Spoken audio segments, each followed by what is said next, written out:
ಕೀರ್ತನ ಅವರು ದಾವಣಗೆರೆಯಿಂದ ಕರೆ ಮಾಡಿದ್ದಾರೆ. ನಮಸ್ತೆ ಕೀರ್ತನ ಅವರೇ. ನಮಸ್ತೆ. ನಮಸ್ತೆ. ಯಾರ ಬಗ್ಗೆ ಕೇಳಬೇಕಾಗಿತ್ತು ಮೇಡಮ್? ನನ್ನ ಬಗ್ಗೆನೇ ಕೇಳಬೇಕಿತ್ತು. ನಿಮ್ಮ ಹುಟ್ಟಿದ ದಿನಾಂಕ, ಸಮಯ ತಿಳಿಸಿ. ನಾನು ಹುಟ್ಟಿದ್ದು 15ನೇ ತಾರೀಕು 4ನೇ ತಿಂಗಳು 2005 ರಾತ್ರಿ 12 ಗಂಟೆಗೆ ಮೇಡಮ್. ರಾತ್ರಿ 15/4/2005 ರಾತ್ರಿ 12 ಗಂಟೆ ಸಮಯ. ಏನ್ ಪ್ರಶ್ನೆ ಇತ್ತು ಮೇಡಮ್? ನನ್ನ ಬಗ್ಗೆನೇ ಕೇಳಬೇಕಿತ್ತು. ನನಗೆ ಕೆಲಸ ಸಿಗುತ್ತಾ ಇಲ್ಲೋ, ಗೌರ್ಮೆಂಟ್ ಜಾಬ್ ಸಿಗುತ್ತಾ ಇಲ್ಲೋ? ಸರಿ ಸರಿ, ಶಾಸ್ತ್ರಿಗಳಿದ್ದಾರೆ, ಮಾತಾಡಿ. ಕೀರ್ತನ ಅವರೇ ನಮಸ್ಕಾರ. ನಮಸ್ತೆ ಗುರುಗಳೇ. ನಮಸ್ಕಾರ. ಈ 15 ಅಂದ್ರೆ ಬೆಳಗ್ಗೆ ಎದ್ರೆ 16, 15, 14 ರಾತ್ರಿನಾ? 15 ರಾತ್ರಿ ಗುರುಗಳೇ. ಬೆಳಗ್ಗೆ ಎದ್ರೆ 16? ಹಾ, 16ನೇ ತಾರೀಕು ಬೆಳಗ್ಗೆ ಎದ್ರೆ? ಹಾ, ಬೆಳಗ್ಗೆ ಎದ್ರೆ 16ನೇ ತಾರೀಕು ಗುರುಗಳೇ. ಓಕೆ, ಸರಿ. ಪುನರ್ವಸು ನಕ್ಷತ್ರ ಅಲ್ವಾ? ಹೌದು ಗುರುಗಳೇ. ಸರಿ, ಓಕೆ. ತಾವು ಕೇಳಿದ್ರಿ ಜಾಬ್ ಬಗ್ಗೆ ಕೇಳಿದ್ರಿ ಅಲ್ವಾ? ಹಾ ನೋಡಿ, ಜಾಬ್ಗೆ ಅಲ್ಲೇನಾಗಿದೆ, ಕರ್ಮಸ್ಥಾನ ಯಾವುದು, ವೃತ್ತಿ ಸ್ಥಾನ, ಜಾಬ್ ಪ್ಲೇಸ್ ಅಂತ ಅಂತೀವೋ ಆ ಸ್ಥಳದಲ್ಲಿ ಅಲ್ಲಿ ಕೇತು ಗ್ರಹ ಇದೆ. ಹೀಗಾಗಿ ಅದು ಕೇತು ಏನಪ್ಪ ಮಾಡ್ತಾನೆ ಅಂದರೆ ಸ್ವಲ್ಪ ಅಡೆತಡೆಗಳನ್ನು ಜಾಸ್ತಿ ಮಾಡೋದು, ವಿಘ್ನಗಳನ್ನು ತರೋದು, ಇನ್ನೇನು ಸಿಕ್ಕೇ ಬಿಡ್ತು ಅನಿಸುತ್ತೆ ಅದು ಸಿಗದೆ ಹೋಗ್ತಕ್ಕಂಥದ್ದು, ಹೀಗೆ ಉಂಟಾಗುವ ಸಾಧ್ಯತೆ ಇದೆ. ಹೀಗಾಗಿ ಇದಕ್ಕೇನಪ್ಪ ಪರಿಹಾರ ಅಂದರೆ, ಹತ್ತಿರದಲ್ಲಿ ಯಾವುದಾದ್ರು ಗಣಪತಿ ಸನ್ನಿಧಾನ ಇದ್ದರೆ, ಅರ್ಥ ಆಗ್ತಿದೆಯಾ? ಗಣಪತಿ ಸನ್ನಿಧಾನ ಇದ್ದರೆ ಗಣಪತಿಗೆ ಸ್ವಲ್ಪ ಹುರುಳಿ ಕಾಳನ್ನು ಹಾಗೂ ಬೆಲ್ಲವನ್ನು ಸಮರ್ಪಣೆ ಮಾಡಿ ಪ್ರತಿ ಮಂಗಳವಾರ ಮಾಡ್ತಾ ಬನ್ನಿ. 21 ಮಂಗಳವಾರ ಮಾಡಬೇಕು. ಅದು ಗಣಪತಿಯ ಸಂಖ್ಯೆ 21. ಅದನ್ನು ಶ್ರದ್ಧೆಯಿಂದ, ಭಕ್ತಿಯಿಂದ, ಹೀಗೆ ಮುಗ್ಧವಾಗಿ ಇಷ್ಟೊತ್ತು ಮಾತಾಡೋದ್ರಲ್ಲ ಹಾಗೆ ಅದು ಪ್ರೀತಿಯ ಮುಗ್ಧತೆ ಬೇಕು. ಅಲ್ಲಿ ಹೋಗಿ ಗಣಪತಿ ಮಾತ್ರ ಕೈ ಮುಗಿದ್ಕೊಂಡು ಕೇಳಿ. ಬಹುಶಃ ನಿಮ್ಮ ಪ್ರೀತಿಗೆ, ನಿಮ್ಮ ಭಕ್ತಿಗೆ ಗಣಪತಿ ವರ ಬೇಗ ಕೊಟ್ಬಿಡ್ತಾನೆ. ಒಳ್ಳೆಯದಾಗಲಿ. ಕರೆ ಮಾಡಿದ್ದಕ್ಕಾಗಿ ಧನ್ಯವಾದಗಳು. ಇನ್ನು ಶಾಸ್ತ್ರಿಗಳೇ, ಮುಂದಿನ ರಾಶಿಗಳಾಗಿರುವ ತುಲಾ, ವೃಶ್ಚಿಕ ಹಾಗೆ ಧನು ರಾಶಿಗಳ ಫಲಾಫಲ ಹೇಗಿದೆ ನೋಡ್ತಾ ಹೋಗೋಣ. ತುಲಾ ರಾಶಿಯವರಿಗೆ ನೋಡಿ, ರಾಶ್ಯಾಧಿಪತಿ ಶುಕ್ರನೂ ತುಂಬ ಚೆನ್ನಾಗಿದ್ದಾನೆ. ನಿಮಗೆ ಲಾಭಾಧಿಪತಿ ರವಿಯೂ ತುಂಬ ಬಲಿಷ್ಠನಾಗಿದ್ದಾನೆ. ಕರ್ಮಾಧಿಪತಿ ಚಂದ್ರನೂ ಜನ್ಮವನ್ನು ಸೇರಿದ್ದಾನೆ. ಹೀಗಾಗಿ ತುಂಬ ಚೆನ್ನಾಗಿದೆ ಅಂತಲೇ ಅರ್ಥ. ವೃತ್ತಿಯಲ್ಲಿ ಅನುಕೂಲ ಸಿಗುತ್ತೆ. ಸ್ತ್ರೀಯರಿಗೆ ವಿಶೇಷವಾದ ಅನುಕೂಲಗಳನ್ನು ಕಾಣಲಿಕ್ಕೆ ಅವಕಾಶಗಳಿದ್ದಾವೆ. ವ್ಯಾಪಾರ ವ್ಯವಹಾರಗಳಲ್ಲಿ ಲಾಭ, ರಾಜಕಾರಣಗಳಿಗೆ ತುಂಬ ಚೆನ್ನಾಗಿದೆ. ಜನನಾಯಕರಿಗೆ ತುಂಬ ಚೆನ್ನಾಗಿದೆ. ತುಲಾರಾಶಿಯವರಿಗೆ ಈ ವಾರ ಇದೆಯಲ್ಲ, ಒಂದು ಥರ ಗೋಲ್ಡನ್ ವಾರ, ವೀಕ್ ಅಂತ ಹೇಳಬಹುದು. ಆ ರೀತಿಯ ಒಂದು ಫಲಗಳನ್ನು ಕಾಣಬಹುದು. ತುಂಬ ಚೆನ್ನಾಗಿದೆ, ಆತಂಕ ಬೇಡ. ಯಾವುದೂ ಅಷ್ಟು ತೊಡಕುಗಳಿಲ್ಲ.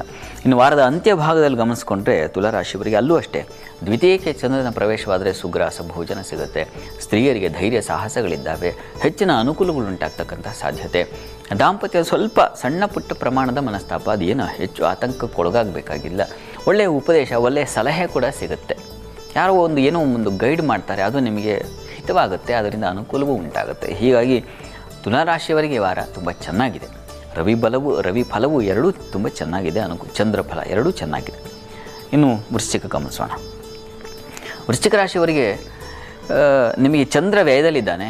ಹೀಗಾಗಿ ಸ್ವಲ್ಪ ಸ್ತ್ರೀಯರಿಗೆ ಹೆಚ್ಚಿನ ವ್ಯಯ ಕಾಣಲಿಕ್ಕೆ ಅವಕಾಶಗಳಿದ್ದಾವೆ. ದಾಂಪತ್ಯದಲ್ಲಿ ಅನುಕೂಲ ತುಂಬ ಚೆನ್ನಾಗಿದೆ. ವ್ಯಾಪಾರಿಗಳಿಗೂ ತುಂಬ ಅನುಕೂಲಕರವಾಗಿದೆ. ಶತ್ರು, ಸಾಲ ಇವುಗಳ ನಿವಾರಣೆಯಾಗುತ್ತೆ. ವೃತ್ತಿಯಲ್ಲಿ ವಿಶೇಷವಾದ ವೃತ್ತಿಯ ಅಧಿಪತಿ ರವಿ, ಅವನು ಷಷ್ಠ ಸ್ಥಾನದಲ್ಲಿದ್ದಾಗ ಬಹಳ ವಿಶೇಷವಾದ ತೊಡಕುಗಳಿಂದ ಹೊರಗೆ ಬಂದು ಒಂದು ಸಮಾಧಾನ ಕಾಣ್ತಕ್ಕಂಥ ಸಾಧ್ಯತೆಯನ್ನು ಸೂಚಿಸ್ತಾನೆ. ಚೆನ್ನಾಗಿದೆ. ಆದರೆ ಚಂದ್ರ ವ್ಯಯದಲ್ಲಿದ್ದರೆ ಸ್ವಲ್ಪ ಸ್ತ್ರೀಯರಿಗೆ ಸ್ವಲ್ಪ ಹೆಚ್ಚಿನ ಒತ್ತಡ, ಪರಿಶ್ರಮ ಜಾಸ್ತಿ. ಕೆಲಸ, ಮನೆಯಲ್ಲೂ ಕೆಲಸ, ಹೊರಗೂ ಕೆಲಸ, ಈ ಥರದ ಕೆಲಸಗಳ ಅದರ ಹೊರೆ ಜಾಸ್ತಿ ಆಗಿಬಿಡುತ್ತೆ. ಅದನ್ನು ಸೂಚಿಸ್ತಾ ಇದೆ.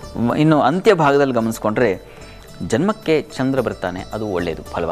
ಸ್ತ್ರೀಯರಿಗೆ ಹೆಚ್ಚಿನ ಅನುಕೂಲ ಉಂಟಾಗ್ತದೆ. ವಾರದ ಆದಿಯಲ್ಲಿದ್ದ ಪ್ರೆಷರ್ ಇರುತ್ತೆ ಅಲ್ಲ, ಅದು ನಿಮಗೆ ಗುರುವಾರದಿಂದ ಸ್ವಲ್ಪ ಮಟ್ಟಿಗೆ ಕಡಿಮೆ ಆಗುತ್ತೆ. ಅನುಕೂಲ ಸಿಗ್ತಾ ಹೋಗುತ್ತೆ. ದೈವಾನುಕೂಲ ಉಂಟಾಗುತ್ತೆ. ಮಿತ್ರರಿಂದ ಸಹಕಾರಗಳು ಉಂಟಾಗ್ತಾ ಹೋಗುತ್ತೆ. ತುಂಬ ಚೆನ್ನಾಗಿದೆ.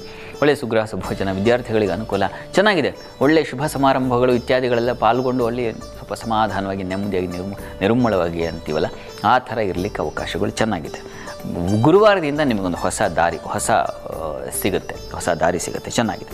ಪ್ರಾರ್ಥನೆಗೆ ಏನಪ್ಪ ಅಂದರೆ, ವೃಶ್ಚಿಕ ರಾಶಿಯವರಿಗೆ ವಿಷ್ಣು ಸನ್ನಿಧಾನಕ್ಕೆ ನವಧಾನ್ಯ ಸಮರ್ಪಣೆ ಮಾಡಿ ವಿಷ್ಣು ಸಹಸ್ರನಾಮ ಹೇಳ್ಕೊಳ್ಳಿ. ತುಂಬ ಅನುಕೂಲ. ಸಾಧ್ಯವಾದ ನರಸಿಂಹ ಸನ್ನಿಧಾನಕ್ಕೆ ಹೋಗಿ ಬನ್ನಿ, ತುಂಬ ಒಳ್ಳೆಯದು. ಇನ್ನು ಧನುರಾಶಿ ಗಮನಿಸೋಣ. ಧನುರಾಶಿಯವರಿಗೆ ನೋಡಿ, ಭಾಗ್ಯಾಧಿಪತಿ ಉಚ್ಚಸ್ಥಾನದಲ್ಲಿ ಇರೋದ್ರಿಂದಾಗಿ ತುಂಬ ಚೆನ್ನಾಗಿದೆ. ದೈವಾನುಕೂಲ ಚೆನ್ನಾಗಿರ್ತದೆ. ಮಕ್ಕಳಿಂದ ಸಹಕಾರ ಸಿಗುತ್ತೆ. ತಂದೆ ಮಕ್ಕಳಲ್ಲಿ ತೊಡಕುಗಳಿದ್ದರೆ ಅದರ ನಿವಾರಣೆ ಉಂಟಾಗ್ತಕ್ಕಂಥ ಸಾಧ್ಯತೆ.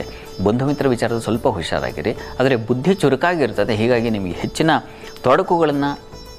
ತೊಡಕು ಬರೋ ಮುನ್ನವೇ ನೀವು ಎಚ್ಚೆತ್ತುಕೊಂಡ್ಬಿಡ್ತೀರಾ. ಆ ಥರದ್ದು ಒಂದು ಲಕ್ಷಣ ಚೆನ್ನಾಗಿದೆ. ಚಂದ್ರ ಲಾಭದಲ್ಲಿ ಇರೋದ್ರಿಂದಾಗಿ ಕೃಷಿಕರಿಗೆ ತುಂಬ ಚೆನ್ನಾಗಿರ್ತದೆ ಮತ್ತು ಹಾಲು ಹೈನು ವ್ಯಾಪಾರಿಗಳಿಗೆ ಚೆನ್ನಾಗಿದೆ, ಸ್ತ್ರೀಯರಿಗೆ ಉತ್ತಮವಾಗಿದೆ. ದೊಡ್ಡಮ್ಮ ಚಿಕ್ಕಮ್ಮ ಇಂಥವರಿಂದ ಹೆಚ್ಚಿನ ಅನುಕೂಲಗಳು, ಬಂಧುಗಳಲ್ಲೇ ಇಂಥವರ ಒಂದು ಸಹಾಯದಿಂದಾಗಿ ಒಂದು ಒಳ್ಳೆಯ ಮಾರ್ಗ ಸಿಗುತ್ತೆ, ಒಳ್ಳೆಯ ಫಲವೂ ಸಿಗುತ್ತೆ, ಚೆನ್ನಾಗಿದೆ. ಇನ್ನು ಧನುರಾಶಿಯ ಅವರಿಗೆ ಅಂತ್ಯ ಭಾಗದಲ್ಲಿ ಗಮನಿಸ್ಕೊಂಡ್ರೆ ಗುರುವಾರದಿಂದ ಮುಂದೆ ಏನಪ್ಪ ಅಂತಂದರೆ ಸ್ವಲ್ಪ ವ್ಯಯ ಹೆಚ್ಚು ಕಾಣಲಿಕ್ಕೆ ಅವಕಾಶಗಳಿದ್ದಾವೆ. ಅತಿ ಆಪ್ತರಿಂದಾಗಿ ಅತಿ ವ್ಯಯ ಅದನ್ನು ಸೂಚಿಸ್ತಾ ಇದೆ. ಶುಭ ಕಾರ್ಯಗಳಲ್ಲಿ ಭಾಗವಹಿಸ್ತೀರಾ. ಉದರ ಮತ್ತು ಎದೆ ಭಾಗ ಸ್ವಲ್ಪ ಎದೆ ಉರಿ ಈ ಥರದೊಂದು ಲಕ್ಷಣ ಇರುತ್ತೆ. ಸ್ವಲ್ಪ ಆರೋಗ್ಯದ ಕಡೆಗೆ ಗಮನ ತಗೋಬೇಕು. ಧನುರಾಶಿಯವರು ದತ್ತಾತ್ರೇಯನ ಪ್ರಾರ್ಥನೆ ಮಾಡಿ, ದತ್ತಾತ್ರೇಯ ಸನ್ನಿಧಾನಕ್ಕೆ ಹೋಗಿ ಬನ್ನಿ, ಗುರುವಾರದ ಮಟ್ಟಿಗೆ ಹೋಗಿ ಬನ್ನಿ, ಅದು ತುಂಬ ಸಹಾಯ ಉಂಟು ಮಾಡುತ್ತೆ.